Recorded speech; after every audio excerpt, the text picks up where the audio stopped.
Hello everyone, आज हम spermatogenesis के बारे में बात करेंगे। तो जो हम स्पर्मेटोजेनेसिस के बारे में बात करते हैं तो हम बात करते हैं कि इसका मतलब क्या है। ठीक है, तो हम इसमें इसकी बात करेंगे, फिर इसमें फर्दर आगे जब हम बात करेंगे तो स्पर्म के स्ट्रक्चर की भी बात करेंगे। ठीक है, अब स्पर्मेटोजेनेसिस की जो ड्यूरेशन होती है हम उसकी भी बात करने वाले हैं। ठीक है, और बाकी इसमें हम सर्टोली सेल्स की भी बात करने वाले हैं। ठीक है, तो स्टार्ट करते हैं। तो स्पर्मेटोजेनेसिस में क्या होता है, इसमें हम बात करते हैं कि फॉर्मेशन ऑफ मैच्योर स्पर्मेटोजोआ। ठीक है, ये स्पर्मेटोजोआ, इसी को हम क्या बोलते हैं, इसी को हम स्पर्म भी बोल देते हैं। ठीक है, फॉर्मेशन ऑफ मैच्योर स्पर्मेटोजोआ। ठीक है, ये किससे बन रहा है, ये बन रहा है स्पर्मेटोगोनिया से। Formation of mature spermatozoa by spermatogonia. ठीक है, इस पूरे प्रोसेस को हम क्या बोलते हैं, स्पर्मेटोजेनेसिस। ठीक है, तो हम स्टार्ट करते हैं।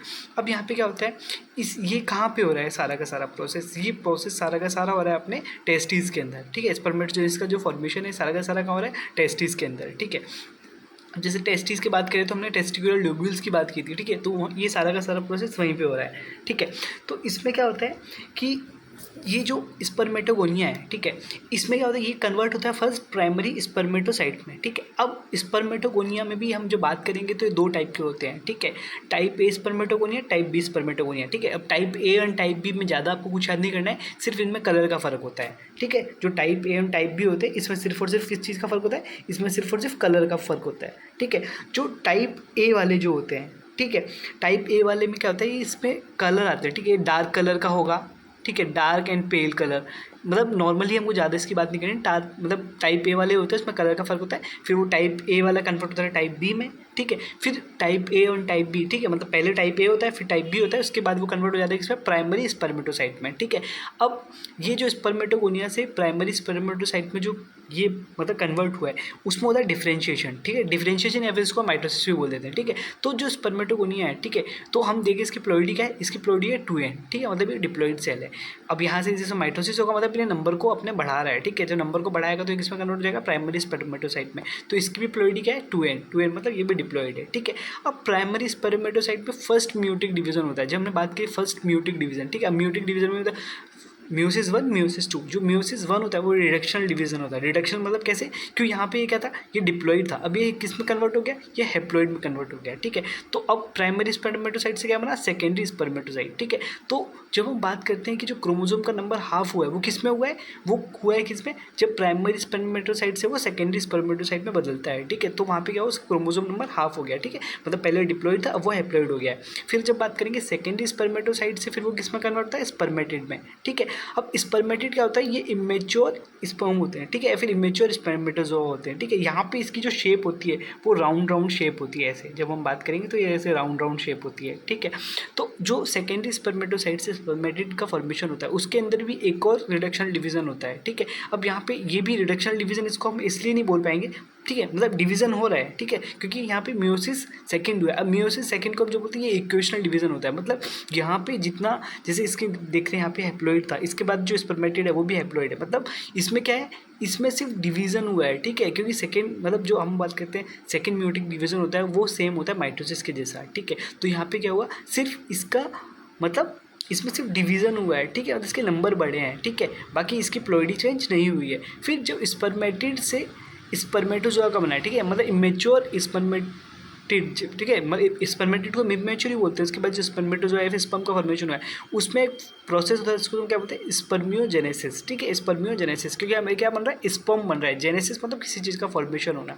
ठीक है, तो स्पर्मेटिड का शेप होता है राउंड राउंड, उसके बाद जो स्पर्मेटोजोआ बनता है, ठीक है, मैच्योर स्पर्म बनता है, उसकी आपको शेप पता है, उसकी शेप कैसी होती है, उसकी शेप ऐसे होती है। ठीक है, उसकी शेप ऐसे होती है। तो यहाँ पे हमने इस चीज़ की फॉर्मेशन कर लिया। ये कहाँ पे हो रहा है सारा का सारा प्रोसेस, ये अपना प्रोसेस हो रहा है टेस्टिस के अंदर या फिर टेस्टिकुलर लोब्यूल्स के अंदर। अब इसकी ड्यूरेशन क्या होती है, ठीक है, जिसकी ड्यूरेशन की बात करते हैं तो यहाँ पे इसकी नॉर्मल जो ड्यूरेशन होती है हम 2 मंथ बोलते हैं। ठीक है, मतलब 60 to 65 डेज। ठीक है, मतलब इतनी ड्यूरेशन में एक मतलब स्पर्मेटोगोनिया से मैच्योर, मतलब जो हम बात करते हैं स्पर्मेटोगोनिया से मैच्योर स्पर्म का फॉर्मेशन हो जाता है। ठीक है, अब स्पर्म के स्ट्रक्चर की बात करते हैं। तो जो स्पर्म के स्ट्रक्चर की बात करते हैं तो हम इसको 3 पार्ट में बांटते हैं। ठीक है, एक तो उसका हेड वाला पार्ट, ठीक है, एक उसके नेक वाला पार्ट और एक टेल वाला पार्ट, ठीक है। कुछ कुछ बुक्स में जैसे मिडिल पीस है, ठीक है, तो ये मतलब एक तरह से बात करते हैं हेड, मिडिल पीस, टेल, ठीक है, ऐसे हम बात कर लेते हैं। तो जब सबसे पहले बात करते हैं हेड की, ठीक है, तो हेड के अंदर जो प्लाज्मा मेम्ब्रेन होती है इसको पूरे स्पर्म को कवर करके रखते हैं, जैसे देख पा रहे पूरे के पूरे स्पर्म को इसने कवर करके रखा है। फिर इसके अंदर एक्रोजोम होता है, ठीक है, एक्रोजोम के अंदर क्या होता है, ये इसमें क्या होता है, इसके अंदर एक्रोजोमल ग्रेन्यूल्स होते हैं। इसके अंदर क्या प्रेजेंट होता है, एक्रोसोमल ग्रेन्यूल्स प्रेजेंट होते हैं, ठीक है। ये जब जैसे हमने इससे पहले वाली वीडियो में बात की फर्टिलाइजेशन की, तो हम देखा होगा कि एक क्या होता है, एक्रोसोमल रिएक्शंस हो रही है, तो वो इसी के थ्रू होती है, ठीक है।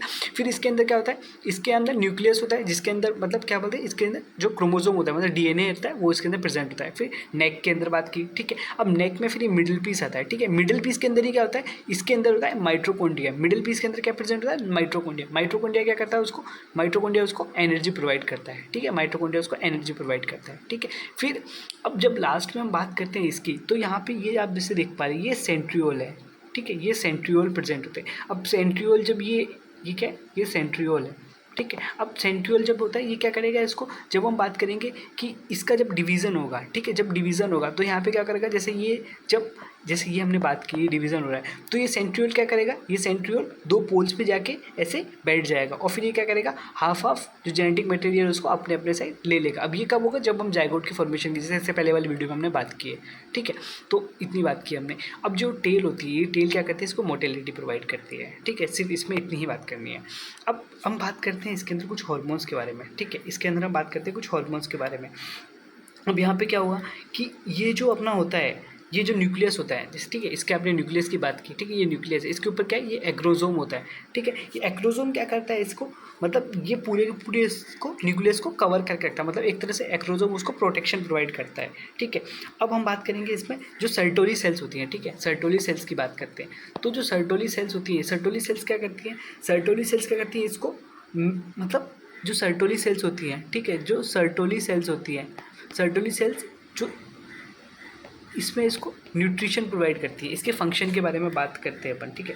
तो जो सर्टोली सेल्स का फंक्शन होता है, मतलब फंक्शन क्या होता है, ये इसको न्यूट्रिशन प्रोवाइड करती है, ठीक है, न्यूट्रिशन प्रोवाइड करती है। किसको न्यूट्रिशन प्रोवाइड करती है, ये न्यूट्रिशन प्रोवाइड करती है स्पर्म को, ठीक है, स्पर्म को न्यूट्रिशन प्रोवाइड करती है, ठीक है। अब ये जो मतलब हम बात करते हैं कुछ ऐसे है ना, हम बात करते हैं कि कुछ लाइक दूसरी तरह की सेल्स भी आ जाती हैं, मतलब ठीक है, मतलब जो स्पर्म होते हैं जो मतलब पूरे फंक्शनल नहीं हो पाते हैं, ठीक है, मतलब जिनके अंदर पोटेंशियल नहीं है, तो उनको क्या करती है, उनका फेगोसाइटोसिस भी कर देती है, उसका क्या कर देती है, फेगोसाइटोसिस भी कर देती है, ठीक है। फेगोसाइटोसिस मतलब उसको डैमेज कर देती है। उसके बाद यहाँ पे ये दो हार्मोन का प्रोडक्शन करती है सर्टोली सेल्स। कौन कौन से हार्मोन, एक तो होता है अपना इनहिबिन, ठीक है, इनहिबिन, ठीक है।